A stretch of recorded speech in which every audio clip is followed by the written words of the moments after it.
Hello friends, कल हमने पढ़ा था प्रतिपालनी कृषि के बारे में और इसके हमने जो 5 मुख्य बिंदु पढ़े थे। प्रतिपालनी कृषि की 5 विधियां, उसके अंदर जैविक कृषि के बारे में हमने पढ़ लिया था। आज हमारा जो दूसरा टॉपिक है वो होगा मिश्रित कृषि।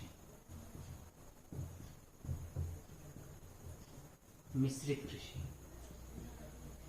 मिश्रित कृषि में क्या होता है कि हमने कहा कृषि किसे कहते हैं? फसल उत्पादन, मधुमक्खी पालन वगैरह कर रहे हैं हम, यानी कोई पशुपालन कर रहे हैं, इन सबको हम कॉमन रूप से क्या कहते हैं? कृषि, या इसको हम बोलते हैं फार्मिंग। फार्मिंग या कृषि क्या होता है? किसी भी, चाहे हम मधुमक्खी पालन कर रहे हैं, पशुपालन कर रहे हैं, फसल उत्पादन कर रहे हैं, किसी भी प्रकार के ये जो क्रिया होगी वो सारी की सारी क्रिया क्या कहलाएगी? कृषि। मिश्रित कृषि में क्या होता है कि फसल उत्पादन के साथ साथ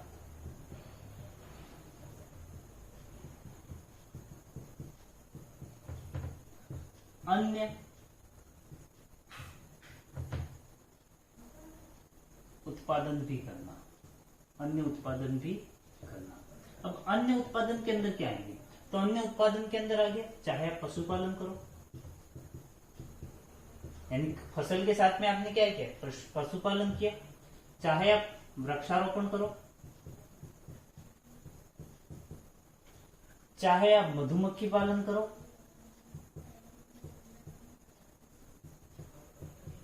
आप कोई भी क्रिया करो, फसल उत्पादन के साथ साथ आप अन्य उत्पादन की कोई भी क्रिया करो, वो सब क्रिया क्या कहलाएगी? मिश्रित कृषि। तो मिश्रित कृषि क्या हो गया? फसल उत्पादन के साथ साथ अन्य चीजों का उत्पादन भी करना क्या कहलाएगा? फसल मिश्रित कृषि। मिश्रित कृषि जो होता है उसको 3 तंत्रों में बांटा गया। ओवरऑल ये जो मिश्रित कृषि होती है उसको कितने तंत्रों में बांट दिया गया? 3 तंत्रों में। तो मिश्रित कृषि के तंत्र हो गए 3। इसके अंदर जो पहला तंत्र आता है वो आता है खाद्य पदार्थ,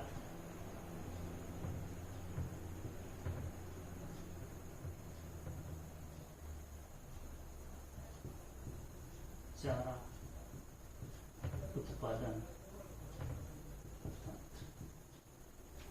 खाद्य पदार्थ चारा उत्पादन तंत्र। इस तंत्र के अंदर क्या किया जाएगा? खाद्य पदार्थ, एक तो किसी न किसी खाद्य पदार्थ का रोपण किया जाएगा और उसके साथ में क्या जोड़ा जाएगा? चारा का उत्पादन किया जाएगा। क्लियर? फर्स्ट आपके आ गया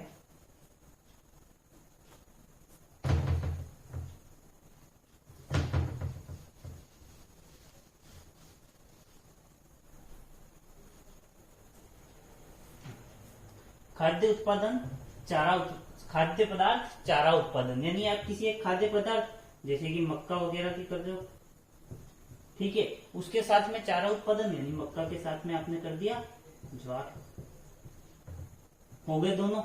मक्का क्या हो गया? खाद्य पदार्थ, उसके साथ में आपने किसका उत्पादन किया? चारे का, यानी ज्वार का उत्पादन। चारा क्या काम आएगा? तो पशुपालन करने के लिए, यानी आपने खाद्य पदार्थ के साथ में कृषि जो की फसल उत्पादन के साथ में क्या किया? पशुपालन को भी प्रेरित किया। इस प्रकार का जो तंत्र होगा वो क्या कहलाएगा? खाद्य पदार्थ चारा उत्पादन तंत्र। क्लियर? अब जो आपके दूसरा आता है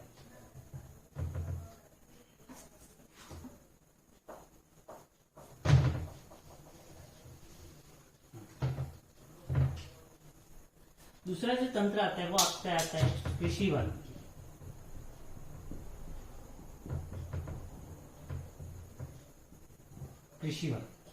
कृषि वानिकी में क्या होगा? आप फसल उत्पादन कर रहे हो, क्लियर? फसल के साथ में वन यानी कि वृक्षारोपण कर रहे हो। फसल के साथ में क्या हो गया? वृक्षारोपण। क्लियर? तो आप जैसे कि फसल वगैरह आपने बो दी, गेहूं चना कोई भी बो दिया, गेहूं चना आदि जो भी है आपके पास, फसल का उत्पादन कर लिया, साथ में आपने साइड में जो भी थे तो फलदार पौधे लगा दिए। क्लियर? तो कृषि वानिकी में क्या है? आप फसल के साथ में किसका उत्पादन कर रहे हो? वृक्षारोपण का, वृक्ष का, फलदार पौधे वगैरह लगा दिए। कोई अगर आपको नीम वगैरह लगाने वो लगा दिए, तो क्या हुआ?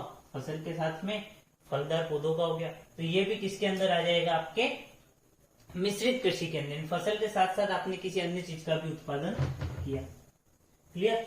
थर्ड जो चीज आपके आती है वो आती है उद्यान पशुचारणी की।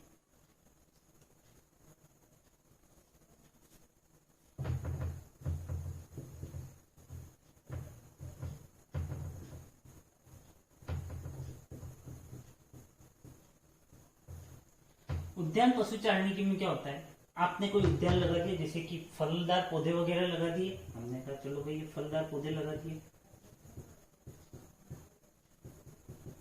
फलदार पौधे, साथ में पशुचारण यानी पशुओं के लिए चारा उत्पादन, ये आ गया चारा। आपने कोई भी बो दिया, जैसे ये ज्वार वगैरह बो दिया, कोई घास फूस बो दी, तो इस टाइप से ये जो क्रिया होगी वो क्या कहलाएगी, मिश्रित कृषि। मिश्रित कृषि के अंदर आपके 3 भाग हो गए। पहला भाग कौन सा हो गया, खाद्य पदार्थ चारा उत्पादन तंत्र,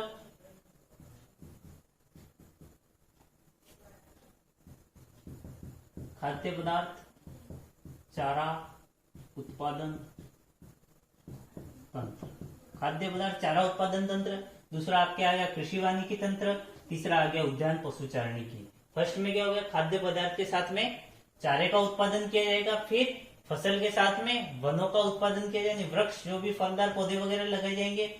उद्यान पशुचारणिकी में क्या होगा कि उद्यान फलदार पौधे वगैरह जो भी आपने लगा रखे हैं बगीचे के अंदर, उसके साथ में आप चारे का उत्पादन करोगे, वो क्या आ जाएगा, उद्यान पशुचारणिकी के अंदर।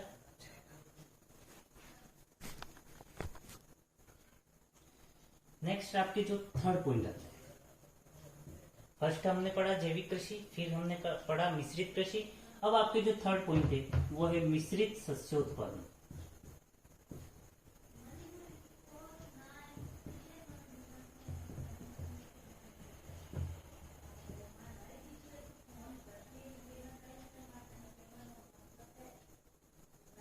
मिश्रित शस्योत्पादन, क्लियर। मिश्रित कृषि में हमने क्या किया था कि कृषि के साथ में ही हमने कोई भी फसल लगाई थी, फसल के साथ में हमने क्या कर दिया था, कोई फलदार पौधे लगाए या चारे का रोपण किया, या फलदार पौधे के साथ में चारे का रोपण किया, इस टाइप से किया। मिश्रित शस्योत्पादन में क्या होगा कि हम फसल की बात करेंगे कि एक साथ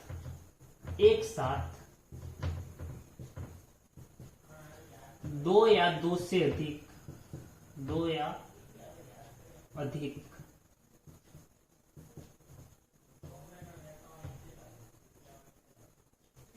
फसलों का रोपण या फसलों का उत्पादन। तो मिश्रित शस्योत्पादन में क्या होगा कि एक साथ 2 या 2 से अधिक फसलों का उत्पादन किया जाएगा, वही आपके क्या कहलाएगा, मिश्रित शस्योत्पादन।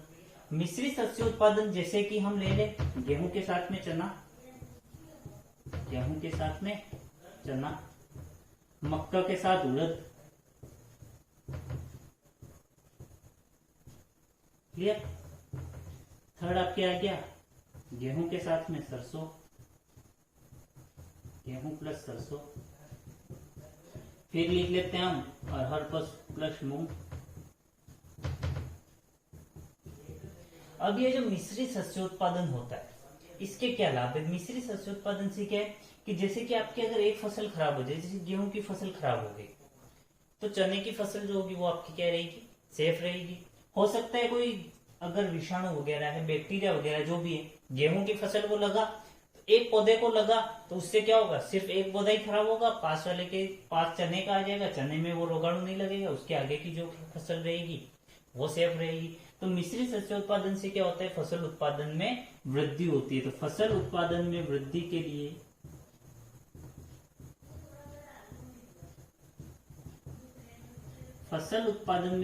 लिए मिश्रित शस्योत्पादन जो होता है उसका लाभ किया जाता है। मिश्रित शस्योत्पादन में क्या होता है कि एक ही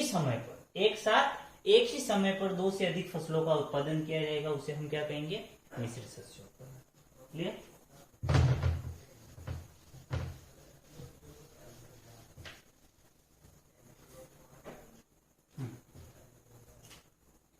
फोर्थ पॉइंट, अब ये जो नेक्स्ट आता है वो आता है फसल चक्र। फसल चक्र में क्या होता है कि प्रतिवर्ष नई फसल का, जैसे कि अल्टरनेट जिसको हम कह सकते हैं कि प्रतिवर्ष एक नई फसल का, या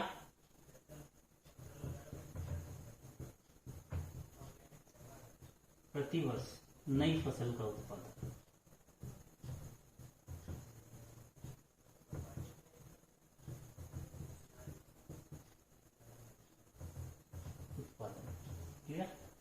इसमें क्या होता है, अल्टरनेटिव, क्रमबद्ध रूप से हम कह सकते हैं कि क्रमबद्ध रूप से, जैसे कि फर्स्ट साल आपने लगा ली जो फसल, सेकंड साल ब्रेक करके नेक्स्ट ईयर वापस वही फसल। जैसे कि एक साल आपने कर दिया गेहूं, दूसरे साल आपने क्या कर दिया, चना, दोनों नेक्स्ट ईयर, फिर वापस क्या किए, गेहूं किए, फिर वापस चना। तो इसलिए हर साल बदल बदल कर आप क्या करोगे, फसल उत्पादन करोगे, उसे हम क्या कहेंगे, फसल चक्र। जैसे कि लंबी जड़ वाले पौधे हैं, इसमें भी विधि होती है, उसमें लंबी जड़ वाले पौधे, लंबी जड़ वाले पौधे के बाद बोने जड़ वाले,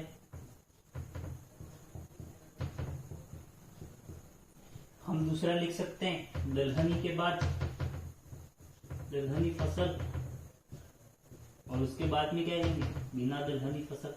जैसे कि गेहूं चने का हमने एग्जांपल दिया, बिना दलहनी फसल। थर्ड आ गया अधिक सिंचाई वाली फसल, अधिक सिंचाई वाली फसल। इसके बाद में आ गया आपके कम सिंचाई वाली फसल। फिर आ गया निराई गुड़ाई के लिए, तो अधिक निराई गुड़ाई वाली फसल।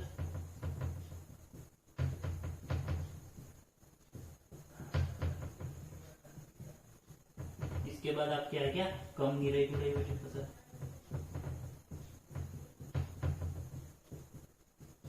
तो इस प्रकार से क्या होगा कि आप अल्टरनेटिव करोगे, इससे जो भूमि होगी उसमें इसका फायदा क्या है, तो लाभ इसका ये है कि भूमि में पोषक तत्वों की कमी नहीं होगी, भूमि में पोषक तत्वों की कमी नहीं होगी।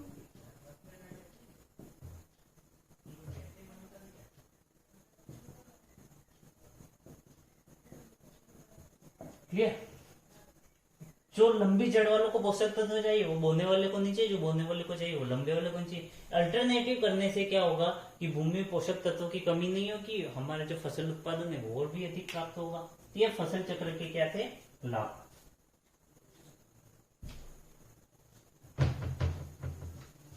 फसल चक्र के महत्व जो है नोट सेंड कर दिए जाएंगे, उन्हें पढ़ लेना। अब आता है जैवनाशी।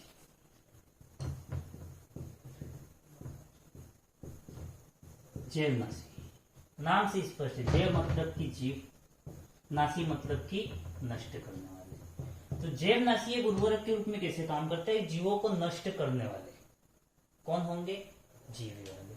तो जीवों को नष्ट करने वाले जीव। अब क्या होता है कि पीड़क होते हैं, पीड़क का मतलब होता है फसलों पर लगने वाले रोगाणु, लगने वाले रोगाणु।